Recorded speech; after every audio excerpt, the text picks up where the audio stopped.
धम्मपद गाथा क्रमांक 53। आज 27 मई 2020। ये गाथा तथागत भगवान बुद्ध ने श्रावस्ती में ही रहते समय मिगार माता विशाखा जो महा उपासिका थी उनके संबंध में कही है। यथापि पुप्फरा सिंहा कैरा माला गुने बहु एवं जाते न मच्चेन कत्तवं कुशलं बहु। श्रावस्ती में तथागत बुद्ध रहते थे।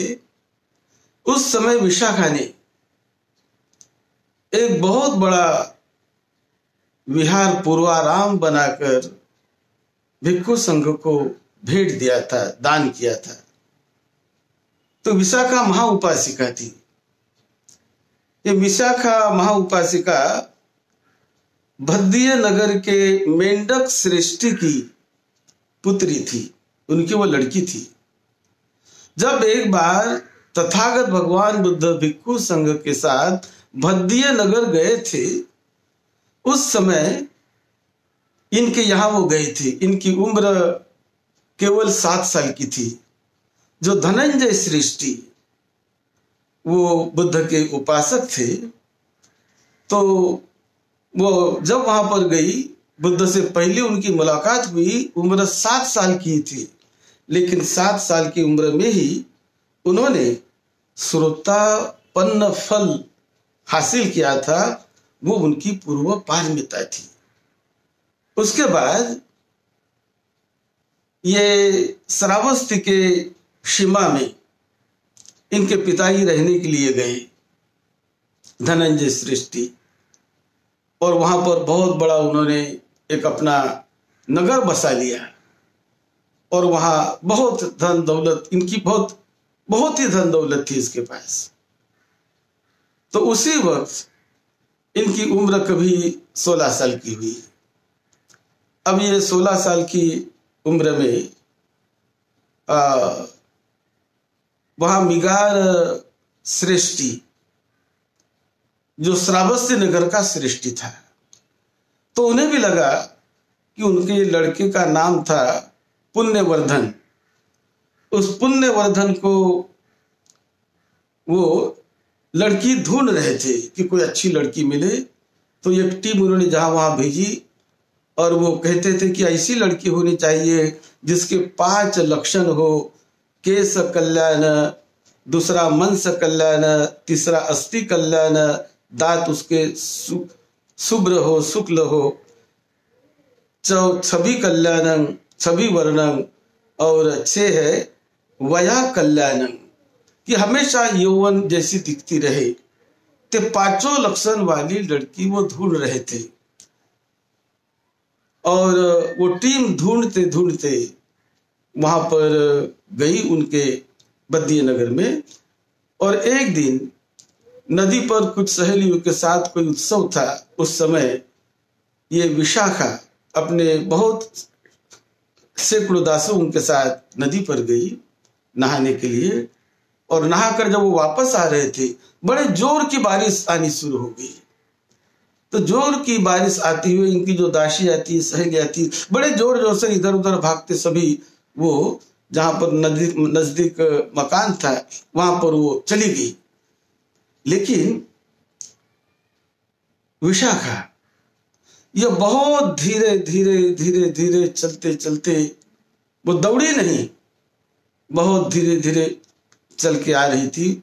जेवरात भी उसके शरीर पर थे और भीग रही थी, लेकिन दौड़ी नहीं। तो इन लोगों ने देखा कि भाई इतनी सभी लड़कियां ये दौड़ रही है, दौड़ते हुए आश्रय के लिए जा रही है, लेकिन ये दौड़ी नहीं। और इनकी चाल देखो, तो उन्होंने जब उसको देखा कि उसमें बहुत सारे गुण, जो 5 गुण वो देख रहे थे, तो उनमें उनके केस बड़े लंबे लंबे काले घने केस थे, उनका वर्ण बहुत अच्छा था, उनके दांत बहुत शुभ्र थे, और ये सारा सब वो देखकर बड़े प्रसन्न हुए। ये उनके पास जाकर पूछते हैं कि बेटी, ये सभी लड़कियां यहां से भागकर दौड़कर चली आई, बारिश हो रही थी इसीलिए, तुम क्यों नहीं चली, क्या कारण है बेटी? उन्होंने कहा कि देखो, जो नौजवान लड़की होती है, वो नौजवान लड़की ने कभी दौड़ना नहीं चाहिए। जो कुंवारी लड़की होती है, वो तो माता पिता उनको एक बड़ी, एक कन्या रत्न की तरह उसका संभाल करते हैं और उसके लिए वर खोजते हैं। तो यदि ये नौजवान कुंवारी लड़की दौड़ती है, कहीं पैर फिसल गया, कहीं पैर टूट गया, कोई हाथ को लग गया, कहीं पैर को लग गया, आंख को लग गया, तो वो अपंग हो जाएगी। और ऐसे होने के बाद कोई उसको मांगेगा नहीं, वो अपने माता पिता पर बोझ बन जाएगी। इसीलिए कुंवारी लड़कियों ने, शादी की उम्र वाली लड़कियों ने बहुत ही सोच समझकर चलना है और दौड़ना नहीं, भागना नहीं, अपने इंद्रियों का बहुत उसने रक्षण करना है। यह सोचकर मैं दौड़ी नहीं, ये तो कपड़े भीगे हैं, भीगने तो ये तो बदल जाएगी, लेकिन एक बार हाथ पैर टूट गया तो हम अपंग होकर रह जाएंगे, इसीलिए मैं दौड़ी नहीं। तो उन्हें ये बात बहुत अच्छी लगी कि देखो कितनी अच्छी बातें कह रही है, और वो बड़े प्रसन्न हो गए। और उन्होंने उनके पास जो हार लाया था उसके गले में उन्होंने हार पहना दिया और उन्होंने चुन लिया उसको। तो वो जाकर बताती है कि भाई ऐसे ऐसे अपने पिता को बताया उसने। तो पिताजी कहते हैं कि ऐसे ऐसे लोग मिले थे मुझे और उन्होंने ऐसा मुझे बोला और वो प्रस्ताव आया है। तो पिताजी ने कहा ठीक है भाई, मिगार का प्रस्ताव है ना, तो उस समय मिगार क्या 40 करोड़ की संपत्ति थी, तो इसके लिए धनंजय के लिए वो तो बोले कौड़ी मोल है, वो कोई बड़ी संपत्ति नहीं। धनंजय तो हजारों करोड़ की संपत्ति वाला था, लेकिन चलो अच्छा रिश्ता मिलता है ना, उन्होंने मान्य कर लिया और बाद में रिश्ता तय हो गया।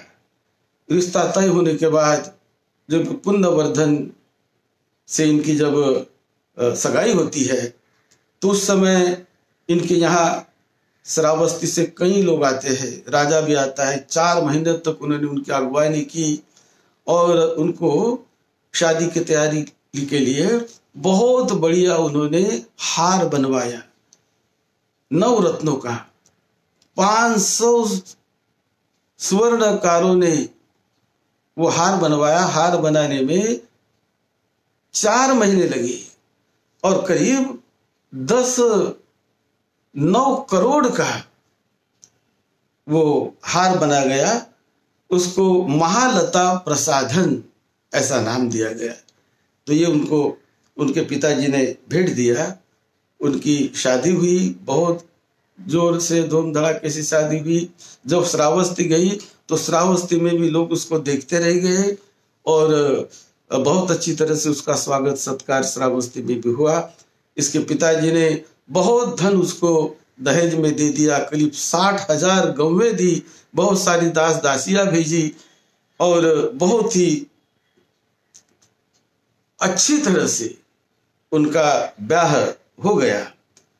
जब वो श्रावस्ती में मिगार सेठ के यहाँ, मिगारो श्रेष्ठ था, उसके यहाँ जब रहने लगी तो मिगार ने करीब 500 निर्वस्त्र साधुओं को, नग्न साधुओं को भोजन के लिए बुलाया था।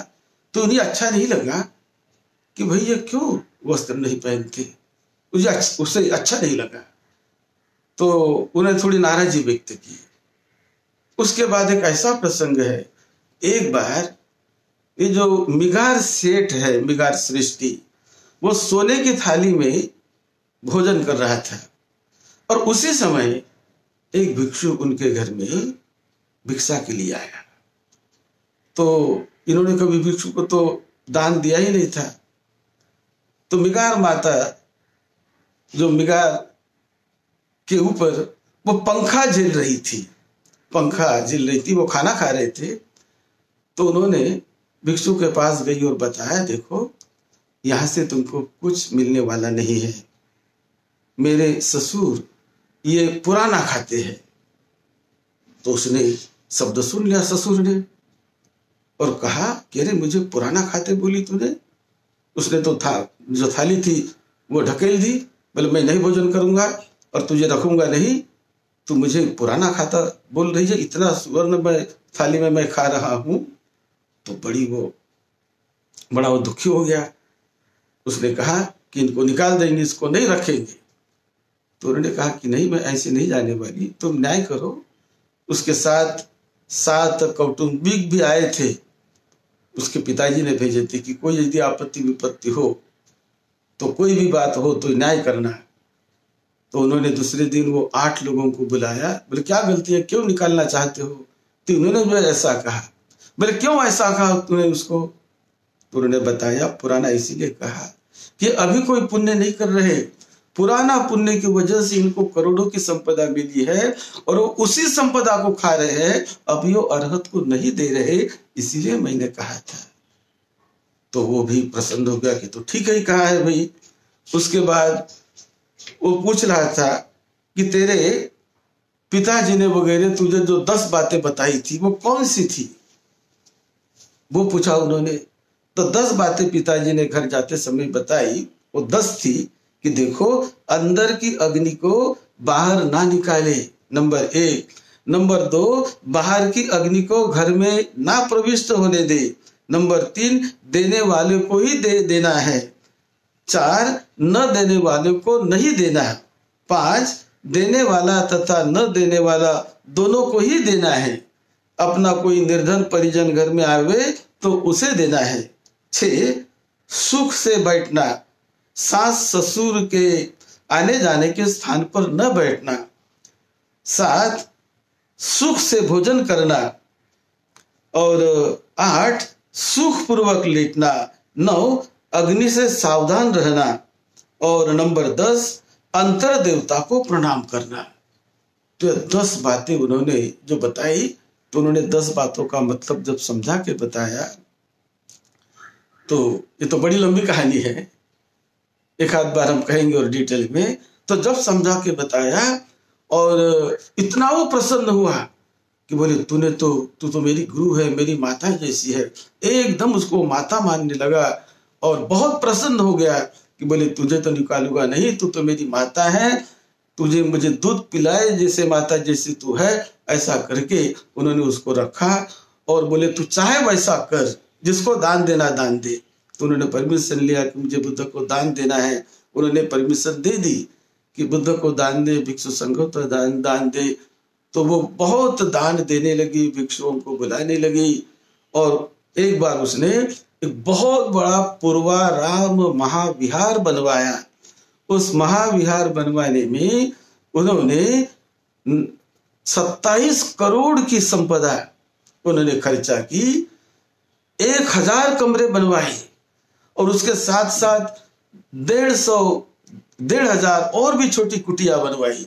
तो इतना विशाल महाविहार, पूर्वाराम विहार उन्होंने बनवाया। और वो विहार उन्होंने भिक्षु संघ को उन्होंने दान दिया। वहां श्रावस्ती में ही एक तो जेतवन का विहार था, अनाथ पिंडिक ने बनाया हुआ, वो अलग था। ये पूर्वाराम विहार भी श्रावस्ती में ही मिगार माता विशाखा ने बनाया। ये बहुत वैभवशाली थी मिगार माता विशाखा, बड़ी वैभव। और ये वैभव उसे मिला कैसे? ये मिगार माता विशाखा बहुत धनी, बहुत गुणी, बड़ी शील संपन्न। और कश्यप बुद्ध के काल में, बुद्ध कहते हैं कि कश्यप बुद्ध के काल में इन्होंने 20,000 भिक्षुओं की सेवा की थी, उनको भोजन दान दिया था और प्रतिज्ञा की थी कि मैं अगले बुद्ध के समय एक प्रमुख महान उपासिका बनूं और ऐसा मैं दान कर सकूं। वो सारी बातें मेरी इस समय पूरी हो गई है। वैसा देखा जाए तो विशाखा को 10 पुत्र और 10 पुत्रियां थी। उनके 10-10 पुत्र पुत्रियां को और 10-10 लड़के बच्चे हुए और उनके पोता, उनके नाती, प्रपोत्र, नाती, परनाती, ऐसा करके 8,420 लोग उसके परिवार के हो गए। अरे नाती पोता और ये 120 साल की उम्र तक जी। लेकिन 120 साल की उम्र में भी वो एक जब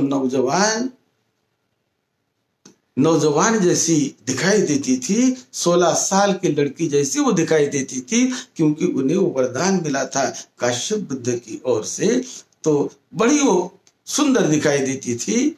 उसमें 5 हाथी का बल था। एक बार राजा ने वो परीक्षा करने के लिए एक हाथी को भेजा उसकी तरफ कि सही में परीक्षा तो लूं कि 5 हाथी का बल इसमें है। तो जब हाथी दौड़ते हुए आया तो वो सहेली को कहने लगी, बोले मैं मेरी ताकत से हाथी को पकड़ लूं तो हाथी मर जाएगा, इसलिए मैं अपने हाथ से भी नहीं पकड़ती। उसने 2 उंगलियों से केवल चिमटी से हाथी के सूंड को मरोड़ लिया और हाथी एकदम बैठ गया। तो लोगों को अनुभव हो गया कि एक इतनी बड़ी शक्ति इस विशाखा में, 5 हाथी का बल उसमें था और बड़ी धनी और पूरी तरह समर्पित। उन्होंने 9 लाख का एक हार एक बार बिहार में वो भूल गई, दूसरे दिन जाती है वो हार भी बुद्ध को यानी बिहार को भेंट देती है। तो इस प्रकार इतना धन, इतनी सेवा उन्होंने की। हर दिन अपने यहाँ 1000 भिक्षुओं को प्रतिदिन भोजन देती थी। 8 वर उन्होंने बुद्ध को मांगे थे, वो भी उनके पूरे हो गए। इनके जो संकल्प थे वो भी पूरे हो गए। तो एक दिन बड़े गाते गाते वो विहार का जब अनावरण हुआ, जब विहार का वो समारोह हुआ, तो उस समय अपने सारे परिवार के हजारों लोगों को लेकर आई और वहां पर परिक्रमा करते हुए वो गा रही थी। तो किसी ने कहा कि भाई ये क्यों गा रही है भाई जोर जोर से? तो बुद्ध ने कहा कि उसके सारे संकल्प पूरे हुए हैं। जो संकल्प उन्होंने काश्यप बुद्ध के काल में किए थे, आज उनके पूरे हुए हैं। सारी उसके मन की जो भावना थी, वो मुरादें थी, वो सारी पूरी हुई है। इसीलिए बहुत आनंद विभोर अवस्था में ये गा रही है। ऐसा करके उन्होंने विशाखा के गुणगान गाए और उस समय उन्होंने ये गाथा कही कि कुशल कर्म जो करना है तो बहुत ही कुशल कर्म करने का प्रयास करे। यथापि कुपरासिम्हा कैरा माला गुने बहु एवं जाते न मच्चे न कर्तव्यं कुशलं बहु। जैसे मालाकार अच्छे अच्छे फूलों को चुनता है, बहुत मालाएं बनाता है, उसी प्रकार आदमी ने, इंसान ने, ये हमें तो एक दिन मृत्यु को पा लेना है, लेकिन जब तक हम जीवित है अच्छे से अच्छे, जितने अधिक से अधिक अच्छे हम काम कर सकते हैं, उतने अधिक से अधिक अच्छे से अच्छे, हमेशा अच्छे से अच्छे काम करने का संकल्प करें। और अच्छे काम वो आपको मंगल ही करेंगे, आपका कल्याण ही करेंगे आपका। तो विशाखा ये बहुत अच्छे काम करने वाली एक महा उपासिका थी और उसके निमित्त से ये गाथा तथागत बुद्ध ने श्रावस्ती में, जेतवन में कही थी। तो विशाखा जैसी महा उपासिका बनने का प्रयास करो, कुछ सीखो उनके जीवन से, और हम भी ऐसा बनने का प्रयास करेंगे। हम एक दिन और विशाखा पर स्पेशल देशना करेंगे। सद्धम्म की सेवा में, आपकी सेवा में डॉक्टर भदंत राहुल बोधी महाथिरो। आप सबका मंगल हो।